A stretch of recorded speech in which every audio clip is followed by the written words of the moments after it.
so glad that you are tuning in to listen to me once again. A few weeks back, I started the series on marriage as an institution. If you have not seen it, if you have not watched the previous episodes, please kindly go back and watch those episodes. I believe that this series is very vital for everyone that wants to enjoy the ideal of God in their marriages, which is heaven on earth marriage. If you are yet to subscribe to my YouTube channel or any of my handles on Facebook, my Facebook page, my Instagram page, my Anchor.fm page, kindly follow, subscribe, and turn on post notifications to receive updates on any of those channels. Tonight, I want to discuss on the subject, understanding the place and role of third parties in marriage. This particular episode is very important because I have seen, have heard, I've read about many marriages that have failed because they could not handle third parties in their marriages. The first thing I want to highlight here is, who are the third parties in your marriage? You must understand that in the order of God for marriage institution, like I have said in previous episodes, God designed that marriage institution is meant for the man, the woman, and subsequently their children. Those are the people that make up a family, and you must understand this. Any other person outside this structure, they are referred to as third parties, including your parents. Your parents are third parties the moment you get married. Your pastor, your mentor, your role model, your friends, your siblings, every one of them, they become third parties. They come under the category of third parties once you get married. And you must understand this. It is very important. I have seen so many people fail in their marriages because they could not draw the line between their spouses and the third parties in their lives. And you must understand this. There's a place and a role that third parties play in your marriage.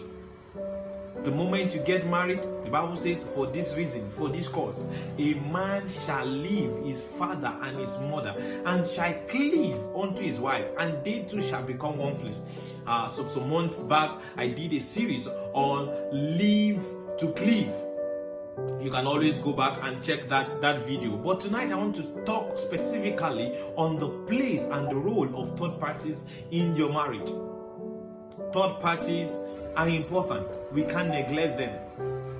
Few months or few weeks back, I spoke on the subject, don't stick to one relationship. And in that series, in that episode, I made us to understand that the marriage relationship or the spousal relationship is one of among many relationships that God designed that we should have.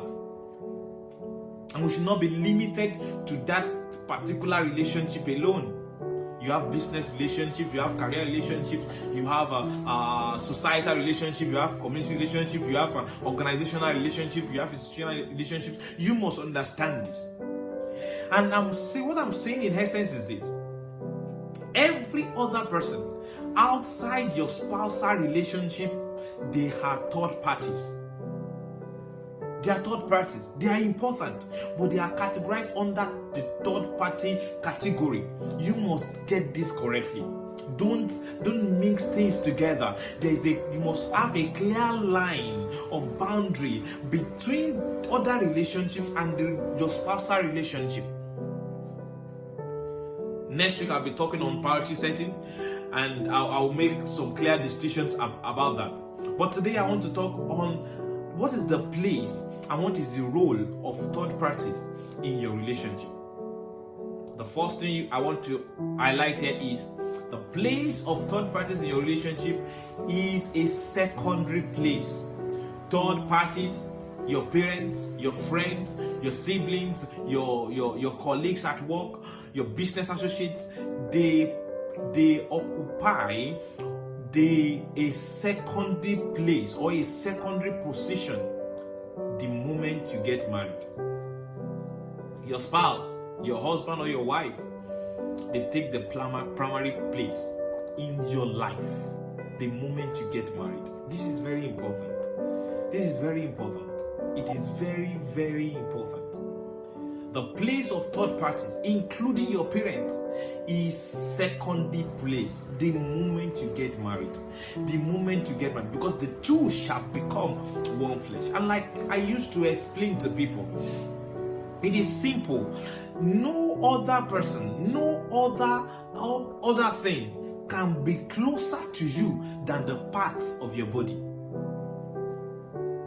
No other thing is closer to the head than the body. This simply means no other person should be as close to you as your wife. No other person should be as close to you as your husband. I am not saying you should not keep other relationships. I am not saying you should not relate with other people. This is important because we are not created to live in isolation. We are created to live and to thrive in association. However, there is the place that every relationship should take in our lives. And the moment you get married and you enter into the marriage institution, every other relationship, apart from the relationship between you and God, takes a third party place, and they take a secondary place in your life. It is important. I know you love your parents. I love mine too. I know you love some friends you have been together for years before you met this your wife, before you met this your husband. Oh, good, this is fine, this is important. They are important to you. They have sacrificed so much for you. They have done a lot of things for you. They have been part of your life from the beginning. I understand those things, but you must understand that the way God designed the marriage institution is such that every other person, the moment you get married, the moment you get joined to your spouse, they take a secondary place in your life. They are important, but they are not as important as your spouse. It is very important. That is the place third parties should have to take in your marriage. And now, what is the role that third parties should play in your marriage? It is simple. Third parties play strictly and only advisory role in your marriage.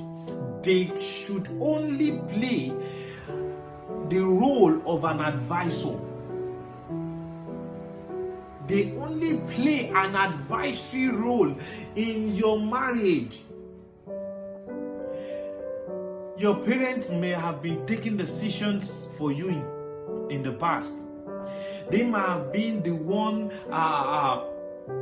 giving you the final decisions, taking the final decisions, telling you what to do and all that, and you have enjoyed success so far in your life because they have taken sound decisions for you. But I'm telling you, the moment you get married, you have stepped into a higher dimension of responsibility.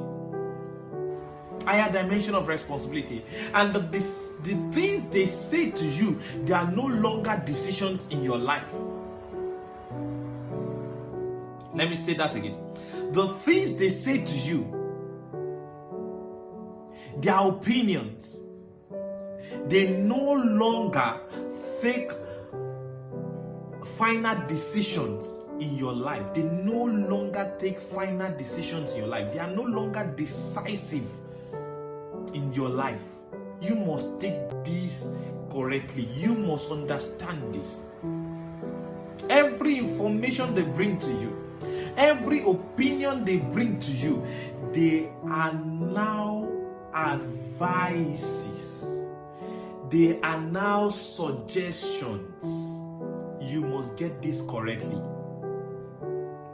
This means that when your parents give you information, when they suggest things to you, when they give their opinions about any matter, you must understand that the decision, the final decision lies with you, with the position of your leader, who is your husband.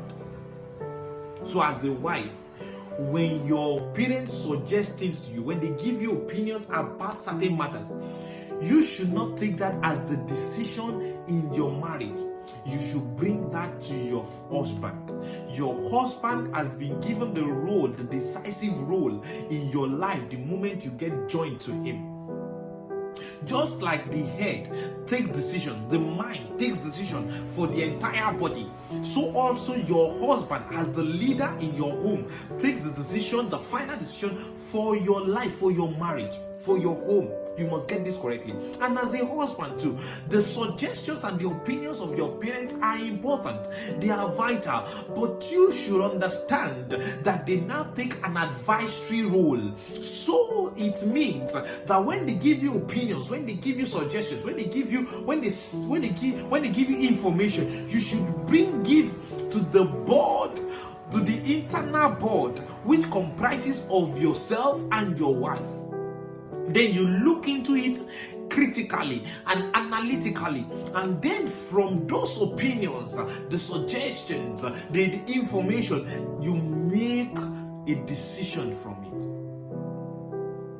You make a decision from it. Your wife takes a suggestive role, but a suggestive role is superior to any advisory role, to the advisory role that the third parties play in your marriage. The suggestive role of your wife is superior to the advisory role that third party should play in your marriage.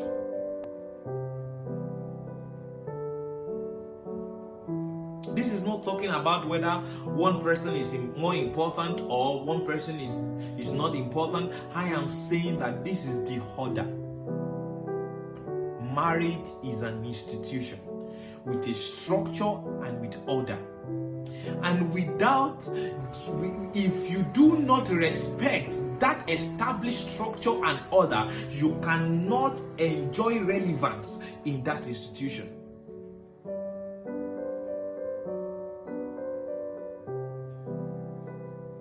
Four keys of relevance that the Holy Spirit gave to me some time ago. The first thing is, have a disciplined lifestyle. Do not look for who to serve. Do not look for who to serve. You look for who to serve. The third one, which relates to what I'm talking about, is respect established structure and order. If you want to be relevant in the marriage institution, you have to respect established structure and order that God has ordained for the marriage institution. I am not saying your parents are no longer important. I am saying that you should keep honoring and respecting them. But as far as decision making, as far as role specification is concerned, you must be able to draw the line. You must understand that your parents, the moment you get married, now occupy a secondary place, a secondary position in your life, and their role has become advisory, no longer decisive role. Their roles have now become advisory, including that of your pastor, including that of your mentor, including that of your role model. Listen and listen again. I am not saying that you should disrespect them. I am not saying that you should dishonor them. I am not saying that you should brush aside their opinions and their advices, but I'm saying that they take a secondary place in your life and they play an advisory role in your life the moment you get joined to your spouse. This is important, this is critical. It's as simple as that. Understanding the place and role of third parties in marriage. I believe that if you can understand this simple structure in dealing with third parties, you'll be able to avert so many mistakes that a lot of people have made. Some people, they have brought the third parties to play decisive roles in their marriages. They have brought third parties to play a higher suggestive, to take a higher position than their wives. Some husbands have done that. And it is costing them so much. because in the process they lose the confidence of their wives. Their wives feels irrelevant, and in that process they begin to lose the confidence of their wives. And once you start losing the confidence of your wife in you as a husband, it means that you are creating a gap in your relationship. And the moment there's a gap in your relationship, anything can creep in. Anything whatsoever can creep in. Anything can creep in. And you must get this correctly. If you can understand the place and the role of third parties, and you don't allow emotional sentiments, you don't allow any form of sentiment to creep in, and you are firm to draw the boundary with respect and honor, I am telling you, you'll be able to enjoy the ideal of God for your marriage, which is heaven on earth marriage. I believe that we have been able to get something on this episode tonight. Next week, I'll be talking on the order of priority in the marriage institution. Till I come your way next week, stay blessed, stay safe, and bye for now.